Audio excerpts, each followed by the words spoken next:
స్టేజ్కి వచ్చేసానండి.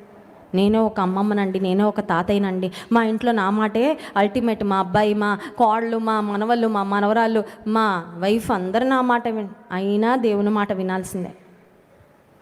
దేవుడు ఆయుష్ ఇచ్చినంత వరకు ఆయన మాట వినడం నేర్చుకున్న వారు దేవుని ఆనందింపజేసేవారు. ఇందాక ఈయన యందు నేను ఆనందించుచున్నాను. వాయ్ యేసుక్రీస్తు ప్రభువారు తండ్రి చిత్తాన్ని సంపూర్ణంగా నెరవేర్చారు. He was obedient to the father.